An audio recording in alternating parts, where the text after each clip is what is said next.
Assalamualaikum warahmatullahi wabarakatuh. Perkenalkan, nama saya Tri Siswanto dari Prodi Kimia Industri Fakultas Sains dan Teknologi untuk mata kuliah Dasar-Dasar Sains dan Teknologi. Kali ini saya akan menyampaikan apa saja peranan kimia dalam kehidupan sehari beserta contohnya. Peranan kimia dalam kehidupan sehari-hari. Seiring dengan perkembangan zaman dan semakin pekat, baik dalam bidang informasi, komunikasi, dan iptek, ilmu kimia juga semakin berkembang secara signifikan.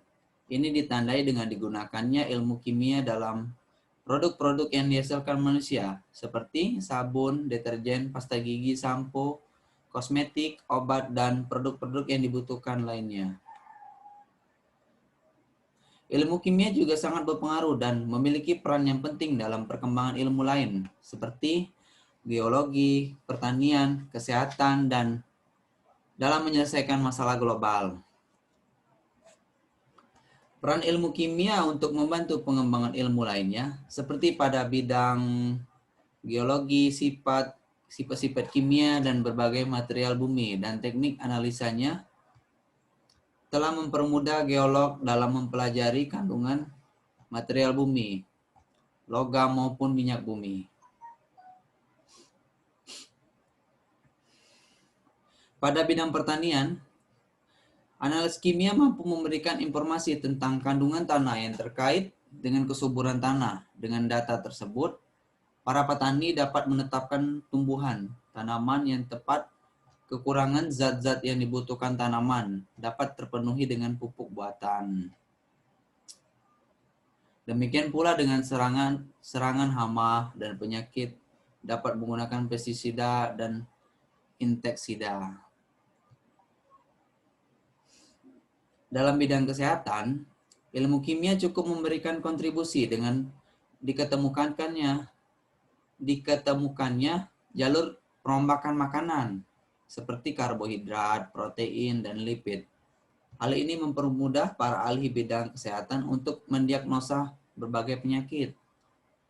Interaksi kimia dalam tubuh manusia, dalam sistem pencernaan, pernapasan, sirkulasi, ekresi, gerak, reproduksi, hormon, dan sistem saraf juga telah mengantarkan penemuan dalam bidang farmasi, khususnya penemuan obat-obatan.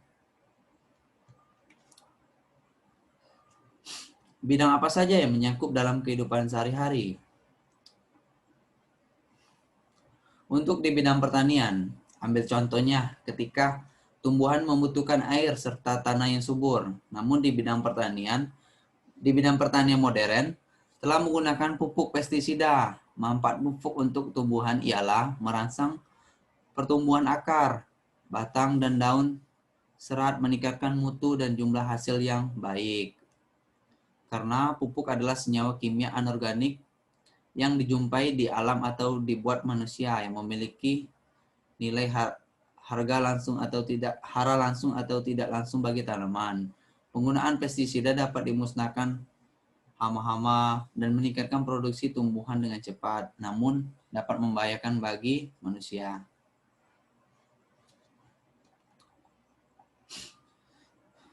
Untuk di bidang kedokteran, di bidang ini banyak dijumpai manfaatnya, seperti obat-obatan, penyembuhan pasien, karena obat adalah hasil dari penelitian di bidang kimia farmasi.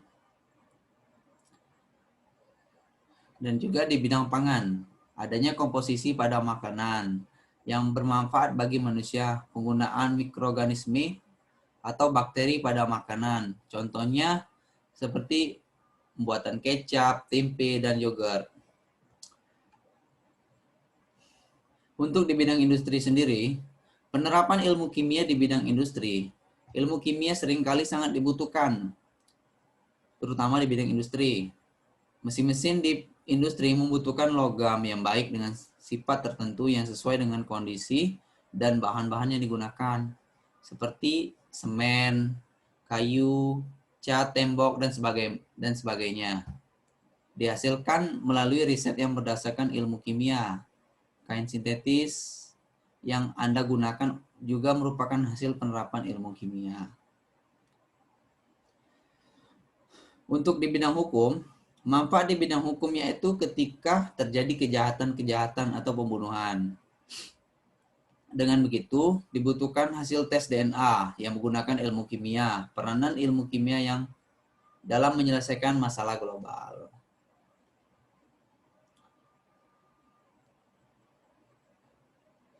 Menjumpai reaksi bahan kimia sederhana yang banyak kita temui dalam kehidupan sehari-hari.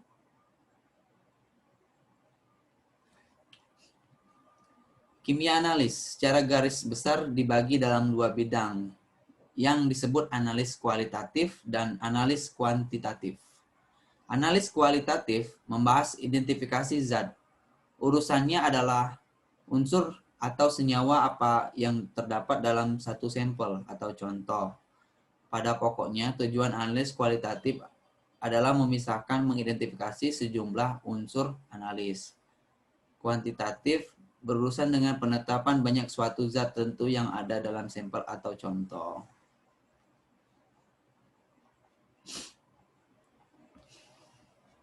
Banyak pendekatan yang dapat digunakan untuk melakukan analis kualitatif. Ion-ion dan dapat diidentifikasi berdasarkan sifat fisika dan kimianya. Beberapa metode analis kualitatif modern menggunakan sifat fisika seperti warna, spektrum absorpsi, spektrum emisi, atau medan magnet untuk mengidentifikasi ion pada tingkat konsentrasi yang rendah. Namun demikian, kita juga dapat menggunakan sifat fisika dan kimia untuk mengembangkan suatu metode analis kualitatif menggunakan alat-alat yang sederhana yang dipunyai hampir semua laboratorium. Sifat fisika yang dapat diamati langsung seperti warna, bau, dan terbentuknya gelembung gas ataupun endapan merupakan informasi awal yang berguna untuk analis selanjutnya. Dan ada beberapa contohnya, seperti salah satunya besi berkarat. Karat merupakan proses perubahan kimia yang menyebabkan korosi pada permukaan logam. Karat disebabkan oleh reaksi antara besi, air, dan udara. Saat air mengenai besi, maka air akan tercampur dengan karbon di udara, yang kemudian membentuk asam karbonat.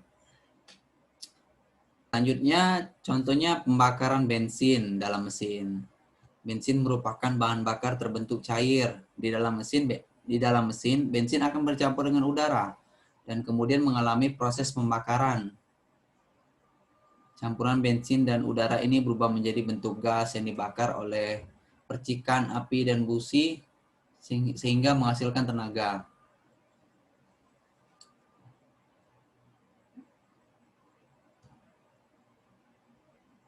Dan selanjutnya pembakaran kayu. Kayu yang dibakar akan menghasilkan arang. Selain berubah wujud, susunan partikel kayu juga berubah karena terdapat reaksi kimia dari proses pembakaran. Selain itu, arang tidak bisa dikembalikan lagi wujud menjadi kayu. Mungkin itulah beberapa yang dapat saya sampaikan. Apabila ada dalam penyebutan katanya, saya mohon maaf. Baiklah, saya akhirin. Wabila taufiq wa hidayah. Wassalamualaikum warahmatullahi wabarakatuh.